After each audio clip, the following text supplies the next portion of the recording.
téléstar, vous n'étiez pas un téléspectateur de The Voice.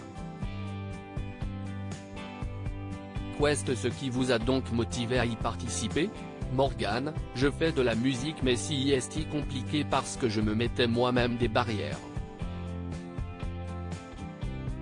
Quand Mathieu, son frère aîné, Mr Matt, finaliste de la saison 11, note de la rédaction, a fini The Voice, il m'a dit que la production avait vu quelques vidéos de moi sur internet et me conseillait de lui en envoyer afin qu'il les transmette à Bruno Berber, directeur de casting de The Voice, note de la rédaction. J'ai hésité mais je l'ai finalement fait. Et Bruno Berber m'a appelé sur le champ. Marcher dans les pas de votre frère vous faisait-il peur? Ce n'est pas le fait d'avoir peur. Je m'étais convaincu que la musique ne pouvait pas toucher deux membres d'une même famille, donc que si c'était mon frère, moi, je n'y avais pas ma place. Mais en fait, si. On a la même passion. J'ai perdu du temps bêtement. Le fait d'avoir travaillé avec Nikos Aliagas vous a-t-il aidé pour être sélectionné? Pas du tout. L'histoire, c'est que je suis technicien vidéo. J'ai vécu pendant 10 ans à Paris où je travaillais sur des plateaux de télévision ou pour des concerts. Francis Cabrel organise chaque année un concert caritatif et il se trouve qu'une fois j'ai travaillé dessus et que Nikos l'animait. Mais c'était il y a plus de 10 ans, il ne se souvenait pas du tout de moi. Pourquoi Morgane a choisi Vianney comme coach? Vous avez choisi une chanson de Ben Mazué. Est-ce parce que vous avez le même univers musical? Oui. Pour moi, c'est l'un des plus grands écrivains français à l'heure actuelle. Ses textes sont magiques. Je respecte beaucoup le personnage. Là où je me retrouve en lui, c'est qu'il ne se met pas en avant. Il n'est pas dans le packaging mais dans le contenu. Il est au service de sa musique. Je ne cours pas vers la célébrité, d'ailleurs ça me fait un peu peur, et en même temps, on ne me met pas un couteau sous la gorge. The Voice peut être un tremplin mais quoi qu'il arrive, ce sera toujours une super expérience, ne serait-ce que pour tous ceux qu'on rencontre et qui sont adorables. Deux coachs se sont retournés. Qu'avez-vous ressenti en les découvrant? Je ne sais plus. J'étais dans mon truc. Zazie se retourne assez vite mais je ne percute pas trop. Je me souviens quand même que je lui fais un petit coucou.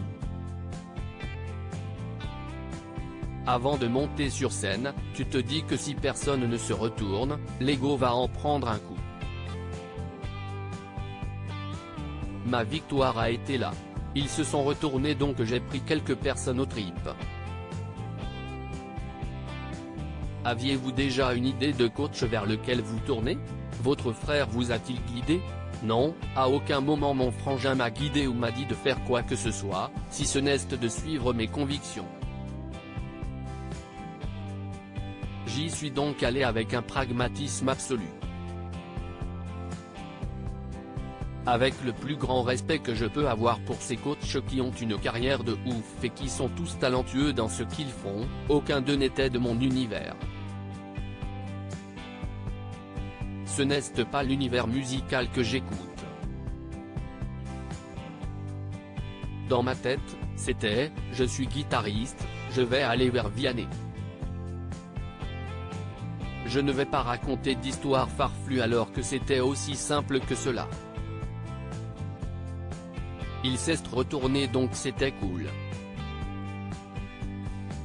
Si est un amour, il est adorable. Après coup, je me suis dit que j'aurais pu aller avec Zazie aussi. Mais je ne sais pas, ça s'est fait comme ça. Ce conseil que Mr Matt a donné à Morgan Amel Bent a instantanément reconnu votre air de famille avec Mr Matt. Tu m'étonnes. On vient du même moule donc oui, on se ressemble. Même si, moi, je ne trouve pas. Forcément, il y a des similitudes mais on n'a pas le même univers, la même morphologie, la même attitude. Mr Matt est allé jusqu'à une finale de The Voice. Vous a-t-il prodigué des conseils pour faire aussi bien que lui? Non du tout. Le seul truc que m'a dit Matt CST, ne te fais pas mal, fais-toi plaisir. J'y suis allé dans cette optique. Je n'ai pas la prétention de faire le même parcours que Mathieu. Je n'ai pas l'esprit de compétition. CST paradoxal avec le fait de participer à The Voice mais CST mon caractère. On verra où ça nous mène. Peu importe si j'arrive en finale ou pas, ma voix va attirer quelqu'un sur le moment, sur l'émotion, la suite n'est pas écrite. Après votre audition, comment appréhendiez-vous les coachings avec Vianney? Je les appréhendais super bien dans le sens où qu'ouest ce qui pouvait m'arriver? Au pire du pire, on n'accrochait pas l'un envers l'autre en discutant mais cela ne s'est pas du tout passé ainsi, parce que CST un amour. Il ne pouvait rien m'arriver. Je n'ai pas tant d'appréhension dans ma vie, hormis s'il devait arriver quelque chose à mes enfants. Là, je viens offrir mon univers. S'il ne plaît pas, ce n'est pas grave. En participant à The Voice, le but est-il ensuite de sortir un album?